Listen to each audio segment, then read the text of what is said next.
Shalom saudara, sebelum kita mendengarkan firman, kita akan berdoa. Mari kita berdoa. Bapa, kami bersyukur buat setiap kesempatan yang Kau berikan pada saat ini. Kami percaya kalau hari ini kami boleh menerima dan mendengar firman-Mu, itu karena anugerah-Mu. Kami percaya bahwa Engkau hadir dimanapun kami berada. Itu sebabnya Tuhan, kiranya anugerah-Mu, cinta-Mu, kebenaran-Mu Engkau lepaskan buat setiap kami. Karena kami percaya kebenaran-Mu lah yang memerdekakan kami. Terpujilah nama-Mu Yesus. Kami serahkan waktu yang berharga di dalam tangan-Mu. Terus Engkau menyatakan kehendak-Mu pada setiap kami. Sampai kehendak-Mu tergenapi.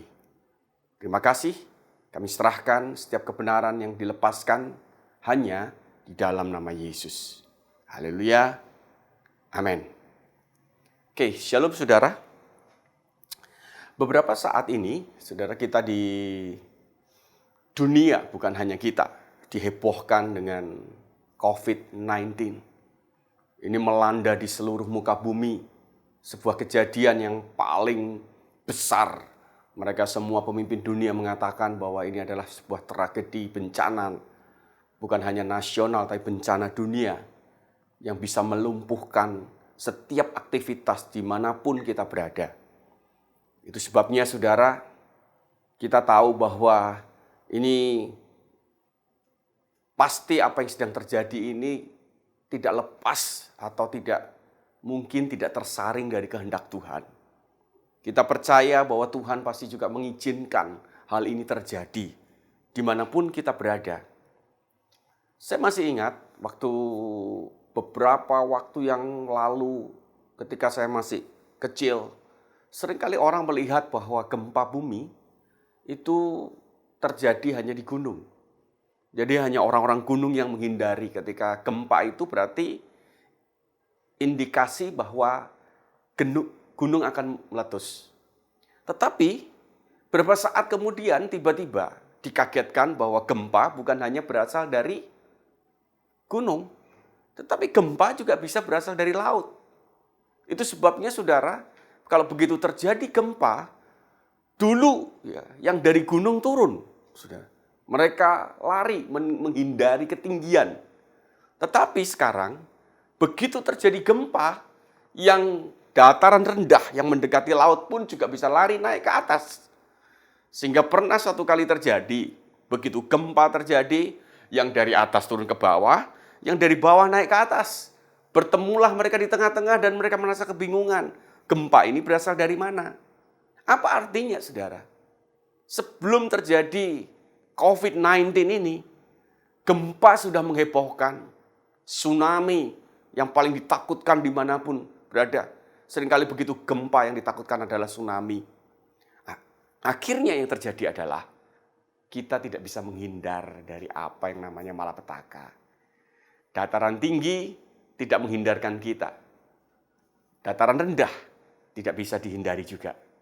Dan akhirnya muncul yang namanya COVID-19 yang melanda bukan hanya menghentikan segala aktivitas, tapi menyebabkan krisis global ekonomi akan terjadi di dunia.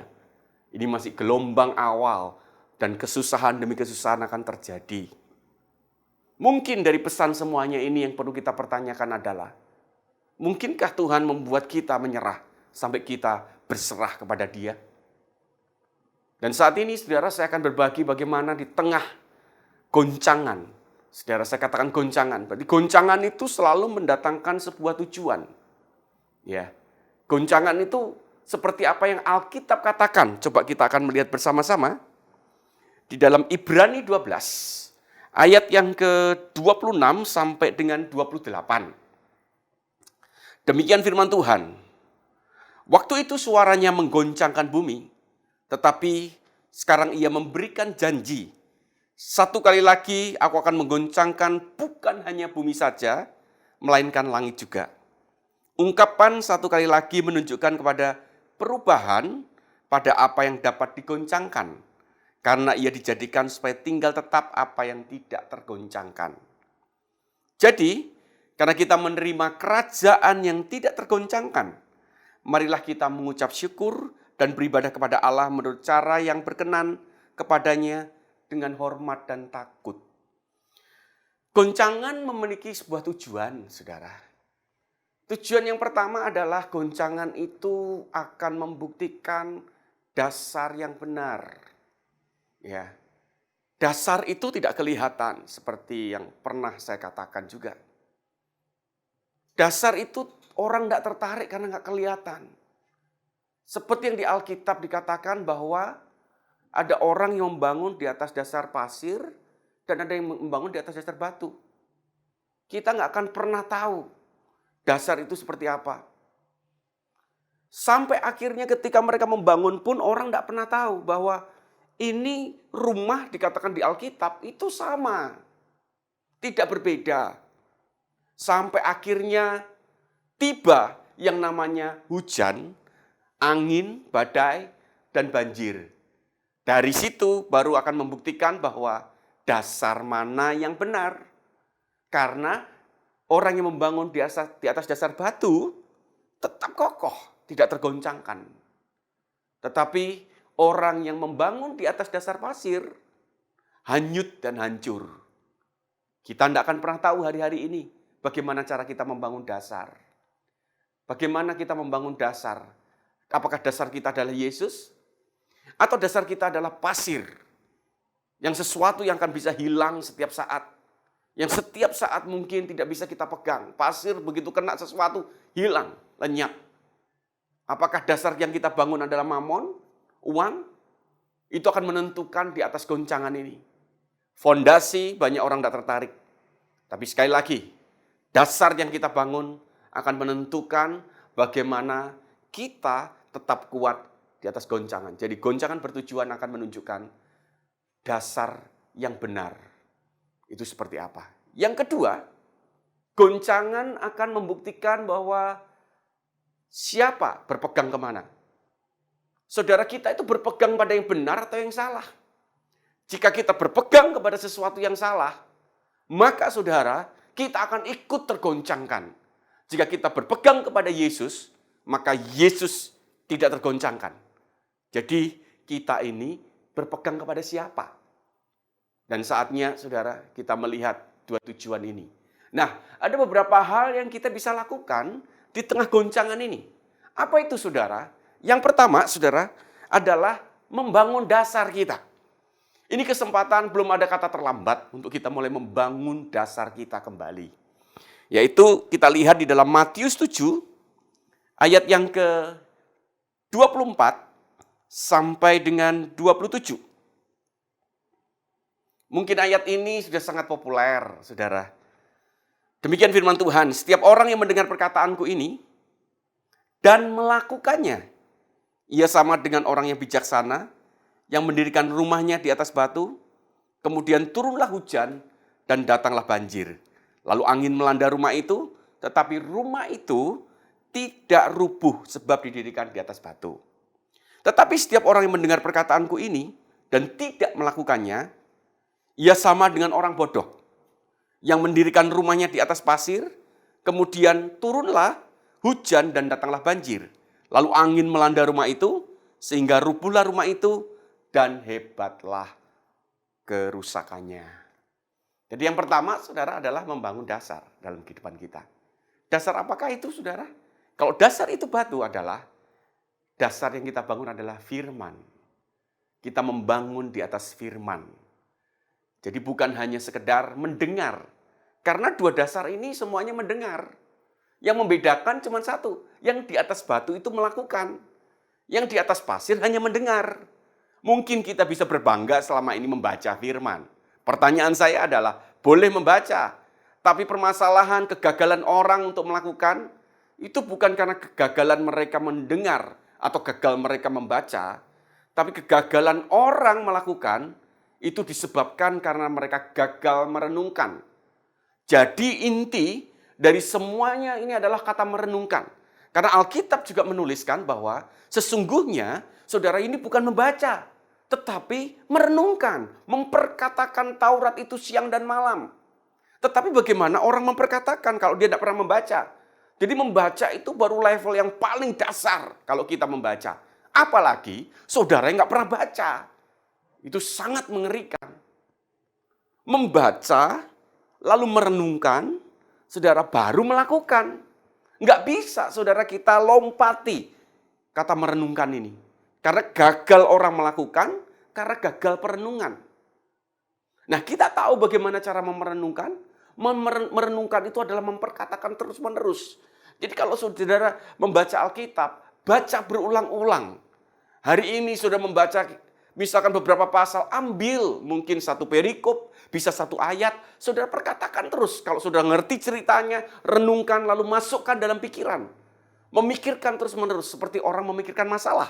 Itu merenungkan, saudara. Masalah itu bisa muncul dalam kehidupan kita setiap saat. Di saat kita lagi tertawa dan tiba-tiba masalah itu bisa muncul. Harusnya di saat kita sedih, firman yang muncul. Di saat khawatir, firman yang muncul. Di saat ketika kita mengalami putus pengharapan, firman yang muncul. Karena kita renungkan firman. Kalau kita tidak renungkan firman, maka nggak ada yang muncul. Yang muncul hal-hal yang negatif dalam kehidupan kita. Memperkatakan terus-menerus, menaruh dalam pikiran kita, dan kemudian menyanyikan. Ya, kalau itu bisa dibuat sebuah lagu. Nah, dengan cara seperti itu, saudara, sebetulnya penjelasan yang paling ilmiah adalah kita sedang memindahkan dari pikiran sadar kita, berpindah ke pikiran bawah sadar. Nah, kita tahu bahwa kekuatan pikiran bawah sadar kita, ini 90% apa yang kita lakukan itu melalui pikiran bawah sadar. Pikiran bawah sadar kita punya kekuatan 9 kali lebih kuat dibanding pikiran sadar kita. Jadi kenapa saudara kalau orang itu tidak merenungkan, dia gagal melakukan? Karena tidak berpindah. Dia cuma sadar saja, ngerti saja, tapi tidak pernah berpindah di bawah sadar. Nah, bagaimana saudara cara memindahkan di bawah sadar? Ini luar biasa, ini terkonfirmasi dengan apa yang Alkitab katakan. Caranya adalah begini, saudara. Ketika kita mengulang segala sesuatu terus-menerus, ketika diulang, maka yang terjadi adalah itu semua, saudara, masuk di pikiran bawah sadar kita. Atau sampai menimbulkan kesan yang mendalam. Ketika kita baca Alkitab dan tiba-tiba muncul kesan bahwa kita diberkati dengan perkataan itu, maka saudara, kita langsung berpindah di pikiran bawah sadar kita. Nah, itu sebabnya saudara, itu membangun dasar yang pertama. Jadi ketika goncangan yang terjadi, harusnya membangun dasar yang kuat. Supaya ketika goncangan, dasar kita adalah dasar di atas batu, yaitu firman. Itu yang pertama. Lalu yang kedua, saudara, membangun kepercayaan kita, saudara. Ya, membangun iman, kepercayaan kita kepada Tuhan. Nah, saudara, kita lihat bersama-sama di dalam Roma 10 ayat 17. Jadi, iman timbul dari pendengaran dan pendengaran oleh firman Kristus. Bukankah iman itu adalah dasar dari segala sesuatu yang kita harapkan, yang tidak kita lihat? Nah, saudaraku, berarti melalui membangun dasar yang pertama, itu akan meletakkan dasar yang kedua, yaitu kita membangun sebuah kepercayaan kita kepada Tuhan. Iman kita. Saudaraku, kalau kita membangun dasar yang salah, maka kita muncul kepercayaan yang salah. Jika dasar kita adalah firman, maka kepercayaan kita adalah firman. Itu sebabnya, saudara, kata iman dalam bahasa Yunani disebut pistis, itu kata benda. Kenapa kata benda? Karena Alkitab juga berkata bahwa iman itu, kalau tidak disertai perbuatan, pada hakikatnya mati. Berarti kepercayaan itu muncul, iman ditambah perbuatan. Berarti ini sama persis dengan poin yang pertama. Bahwa ketika seseorang sudah membangun dasar yang benar, maka dia mempercayai firman yang benar, berarti iman yang muncul itu selalu disertai perbuatan. Maka muncullah yang namanya kepercayaan. Seperti yang Daud lakukan ketika dia di Gua Adulam, saudara. Waktu dia di Gua Adulam, dikatakan dia bersama dengan para penyamun, macam-macam saudara orang yang bermasalah. Dia sedang dikejar-kejar anaknya tuh, saudara. Tapi di situ Alkitab berkata dia menguatkan kepercayaannya. Bagaimana kita bisa menguatkan kepercayaan? Kalau dasar kita bukan batu, bukan firman, maka kita menguatkan kepercayaan yang salah. Dasar yang benar akan menentukan kepercayaan yang benar dalam kehidupan kita. Nah, ketika saudara kita terus merenungkan firman, kita membangkitkan kepercayaan kita dengan melakukan, saudara, di tengah saat ini, saudara, hanya kita satu yang bisa bergantung. Hanya kepada Yesus. Hanya Tuhan saja yang tidak tergoncangkan, saudara. Hanya Dia pribadi yang bisa kita pegang. Omnipresent, maha hadir, dimanapun kita berada, kita bisa berteriak. Dimanapun dia berada, kita bisa berpegang kepada Dia. Bangunlah kepercayaanmu di saat kondisi goncangan seperti ini. Dan yang ketiga, yang terakhir adalah, saya akan ulangi di Ibrani 1 tadi, ayat yang ke-28.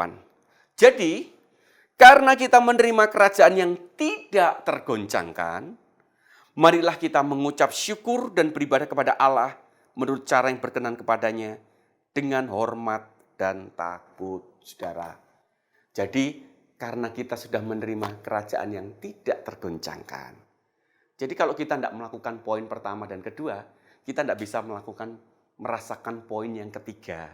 Kalau kita sudah membangun dasar benar atas firman, kepercayaan kita penuh kepada Tuhan, maka yang ketiga ini, Alkitab berkata, mengucap syukur. Bukan hanya mengucap syukur, saudara, tetapi kita harus beribadah dengan benar. Yang sesuai dengan apa yang Tuhan katakan. Dengan apa, saudara? Hormat dan takut. Kata takut di sini di Alkitab, yang betul bukan hanya ketakutan, takut akan Tuhan. Jadi hormat dan takut akan Tuhan. Saudaraku, berarti kalau kita bisa membangun dua hal, poin satu dan kedua, maka kita akan muncul rasa hormat kita kepada Tuhan. Di saat kita beribadah di rumah-rumah, itu tidak mempengaruhi sikap hati kita hormat kepada Tuhan.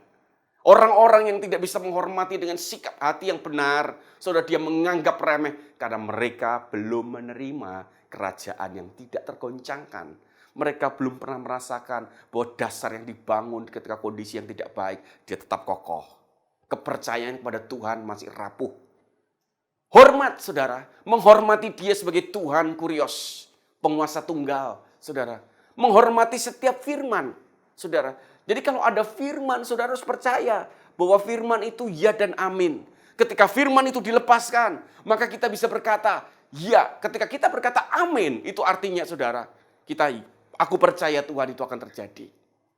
Kita belajar, saudara, untuk mempercayai, menghargai, menghormati setiap firman. Jadi kalau saudara mendengar firman, nggak peduli siapapun yang menyampaikan. Yang kau hormati bukan siapa yang menyampaikan. Yang kau hormati adalah firman. Jadi jangan pernah saudara pilih-pilih siapa, saudara. Yang penting itu adalah firman dan itu benar. Saudara. Yang kedua, saudara, libatkan Tuhan. Saudara, dalam segala hal, kalau kita menghormati Dia. Kalau kita percaya bahwa Tuhan itu berkuasa, harusnya dalam segala aktivitas kita melibatkan Dia. Kita selalu berkata, Tuhan tolong. Tuhan, aku butuh Engkau. Seberapa sering kita melibatkan Dia. Beberapa sikap, saudara, yang tidak menghormati Tuhan. Kita merasa bahwa kita tidak percaya Dia, khawatir. Khawatir itu adalah salah satu ciri dari orang yang tidak menghormati Tuhan. Engkau tidak percaya, engkau menghina bahwa Tuhan itu tidak mampu melakukan sesuatu dalam kehidupanmu. Engkau merasa sanggup sendiri. Engkau menghina ciptaannya. Engkau meremehkan ciptaannya. Ketika engkau memandang orang, mungkin dia adalah orang yang gak mampu. Engkau pandang rendah. Engkau sudah memandang rendah yang menciptakan dia. Engkau menghina.